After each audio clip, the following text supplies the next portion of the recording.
ভোলা এবং পটুয়াখালী উপকূলীয় এলাকায় ক্ষয়ক্ষতির বিষয়ে জানাতে সরাসরি যোগ দিচ্ছেন আমাদের সহকর্মী ছোটন সাহা এবং সাইদ ইব্রাহিম। শুরুতেই আমরা চলে যাচ্ছি ভোলায়।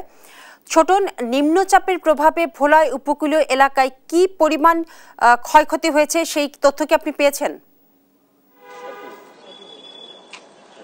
বিপাশা, আমরা গতকালকে থেকে এই পর্যন্ত যে ক্ষয়ক্ষতির তালিকা আমরা জেলা প্রশাসন থেকে জানতে পেরেছি। জেলা প্রশাসক আজাদ জাহান কিন্তু আমাদেরকে বলছিলেন যে এখন পর্যন্ত তাদের কাছে যে তথ্য রয়েছে সেখানে আসলে ৫,০০০ ঘর রয়েছে, সেগুলো আংশিক ক্ষতিগ্রস্ত হয়েছে এবং ১৯০টি ঘর কিন্তু সম্পূর্ণ বিধ্বস্ত হয়েছে, এমনটি কিন্তু আমরা জেনেছি। এবং আমরা দুর্গত এলাকায় ঘুরেছি, সেখানকার দেখেছি যে যারা ক্ষতিগ্রস্ত মানুষজন রয়েছেন তাদের বেশিরভাগ মানুষ কিন্তু খোলা আকাশের নিচে রয়েছেন এবং একই সাথে তাদের ঘরে কিন্তু রান্নাবান্নাও কিন্তু বন্ধ রয়েছে এবং তারা ত্রাণের জন্য হাহাকার করছেন। আমরা জেলা প্রশাসনের সাথে কথা বলেছি। জেলা প্রশাসক বলছিলেন যে তাদের ইতিমধ্যে কিন্তু চাল এবং শুকনো খাবার কিন্তু তারা দুর্গত এলাকায় বিতরণ কার্যক্রম শুরু করেছেন, এমনটি বলছিলেন। তো আসলে আর যে সার্বিক যে আপডেট তার মধ্যে রয়েছে যে এখন পর্যন্ত কিন্তু অভ্যন্তরীণ নৌ রুটের কিন্তু নৌযান চলাচল এখনো শুরু হয়নি, তবে সকালবেলা আমরা দেখেছি ফেরি চলাচল শুরু হয়েছে, যে কারণে মানুষ কিন্তু গন্তব্যে যেতে পারছেন না। ভোলার সাথে দেশের অন্যান্য অঞ্চলের যোগাযোগ এখন পর্যন্ত বিচ্ছিন্ন রয়েছে এবং জেলা প্রশাসক বলছিলেন যে তারা পূর্ণাঙ্গ রূপে যে ক্ষয়ক্ষতি সেই তালিকাটা তৈরি করছেন এবং ত্রাণ বিতরণও একই সাথে চলবে। আমরা জেনেছি যে যে সমস্ত এলাকায় বেড়িবাঁধ ভেঙে গেছে, বিশেষ করে তজুমুদ্দিন মনপুরা এবং দৌলত খান পয়েন্টে যে বেড়িবাঁধ ভেঙে গেছে সেগুলো কিন্তু মেরামতের কাজও কিন্তু একই সাথে চলছে। তো দুর্গত এলাকার মানুষের দাবি যাতে অতি দ্রুত তাদের কাছে ত্রাণ বিতরণ দেওয়া হয়, সেই দাবিটি কিন্তু তুলেছেন। তো বলা যায় যে এখন পর্যন্ত, এখন যেহেতু রাত 7টা বাজে, তো আজকে সারা দিনে কিন্তু আমরা তেমন বৃষ্টির দেখা পাইনি, বৃষ্টি নেই, তবে মেঘাচ্ছন্ন ছিল পরিবেশ, এখনো মেঘাচ্ছন্ন রয়েছে।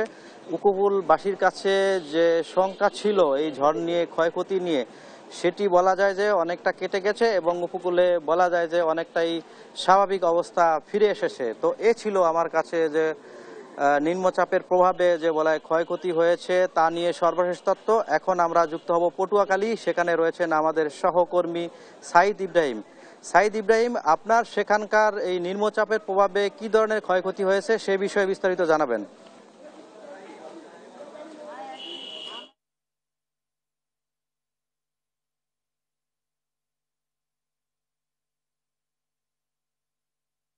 হ্যালো ভাই। হ্যাঁ, ধন্যবাদ। যেমনটি বলেছিলেন ছোটন আপনি, আসলে এই 2-3 দিনের জলোচ্ছ্বাসে আসলে পটুয়াখালীর যে উপজেলার অনেকগুলো নিম্নাঞ্চল ক্ষতি হয়েছে, তার ভিতরে রাঙ্গাবালী, গঞ্জ, আপনার বাউফল, কলাপাড়া এবং কুয়াকাটার এখানে যে জলোচ্ছ্বাসে অনেকগুলো ভেরিবাঁধ ভেঙে গিয়ে আপনার অন্তত 15 থেকে 20টি আপনার গ্রাম প্লাবিত হয়েছে। বিশেষ করে যারা মাছের ঘের এবং পুকুর অনেকগুলো ডুবে গিয়েছে, ডুবে গিয়ে অনেকের ক্ষতি হয়েছে, অনেক মাছ বেরিয়ে গেছে।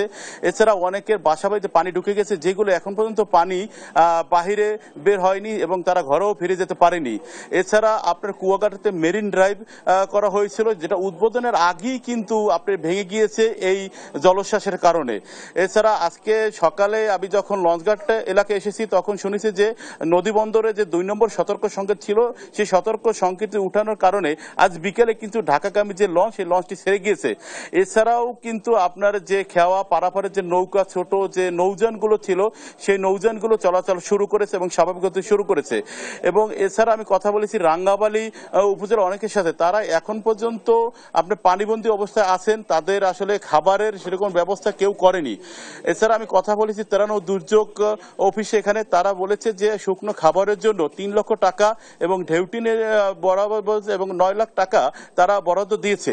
এবং এছাড়াও কিন্তু বিভিন্ন জায়গায় আপনার যে ভাঙন যে অবস্থাগুলো আছে সেই অবস্থাগুলো তারা কিন্তু দেখেছেন এবং সেখানকার আসলে যে খাবার পৌঁছে দেওয়ার ব্যবস্থা তারা করেছেন।